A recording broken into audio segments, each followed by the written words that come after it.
ದೇವರ ಪಾದಕ್ಕೆ ವಹಿಸಿಕೊಳ್ಳುತ್ತಾ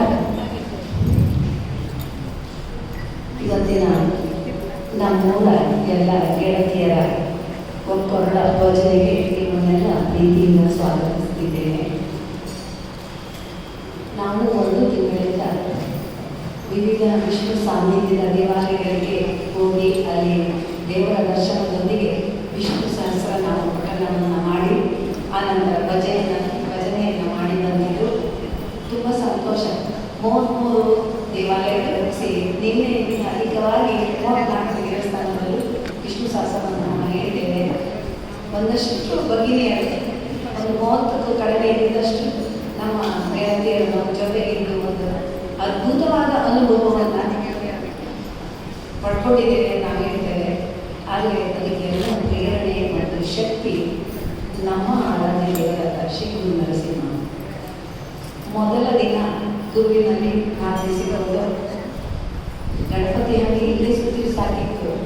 ಬ್ರಾಹ್ಮಣ ಸಮಾಜದಲ್ಲಿ ಹೇಳಿದ್ದೆ ನಾನು, ಈ ಗಣಪತಿಗೆ ಅಮ್ಮ ಅಪ್ಪರು ಮಾಡಿ ಪ್ರದಕ್ಷಿಣೆ ಮಾಡಿದಾಗ ಮಾಡಿದ್ವಿ, ಅದು ನಾವು ಸುತ್ತಿ ಹೋಗ್ತಾ ಇತ್ತು ಅಂತ ತಮಾಷೆ ಮಾಡಿದೆ. ಆದರೆ ಗುರುವಿನಲ್ಲಿ ಪ್ರಾರ್ಥಿಸಿ ಕ್ಷಮೆ ಕೇಳಿ ಹೋಗಿ ನೋಡಿ ಈಗ ನಾವೇನು ಅನುಭವಿಸುತ್ತೇವೆ ಅಥವಾ ಅವನ ಕರುಣೆ ಮತ್ತು ನಮಗೆ ಅವನ ಕೃಪೆಗೆ ಎಲ್ಲದಕ್ಕೂ ಅವನಿಗೆ ಶರಣಾಗುವ ಅನ್ನೋ ಕಾರಣದಿಂದ ಇವತ್ತೆಲ್ಲರೂ ಒಟ್ಟಾಗಿ ಇಲ್ಲಿ ಬಂದಿದ್ದೇವೆ. ನೀವೆಲ್ಲ ಬಂದಿದ್ದೀವಿ. ಮಳೆ ಬರುವುದು ಒಂದು ರೀತಿ ಶುಭ. ನಾಳೆ ಮಳೆ ಬೇಕು ಅಂತ ಸಿಯಾಳ ಅಭಿಷೇಕ ದೇವರಿಗಂತೆ, ಅದು ನಮ್ಮ ಭಕ್ತಿಗೆ ಇವತ್ತಿಗೆ ಬಂದಿದ್ದ ಮಳೆ ಅಂತ ನಾನು ಎಣಿಸಿಕೊಂಡು ತೊಂದರೆ ಆಗೋದಕ್ಕೆ ಇವನ್ನೆಲ್ಲ ದೇವರ ಚಿಕ್ಕದನ್ನು ಎಣಿಸಿಕೊಳ್ಳಿ ಅನ್ನೋದು ಹೇಳ್ತಾ ನಿಮ್ಮೆಲ್ಲರನ್ನು ಒಳ್ಳೆ ಮಾಡಿ ಪ್ರೀತಿಯಿಂದ ಸ್ವಾಗತಿಸ್ತೇನೆ.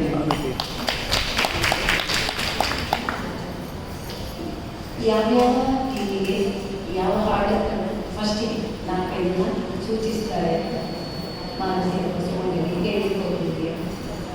ಸಮಯದ ಅಭಾವದಿಂದ ನಮ್ಮ ಮಕ್ಕಳು ಹಾಡುವ ಆಗಬೇಕಮ್ಮ ಆಶಯದಿಂದ ಪ್ರತಿ ಹಾಡಿನ 2 ಚರಣ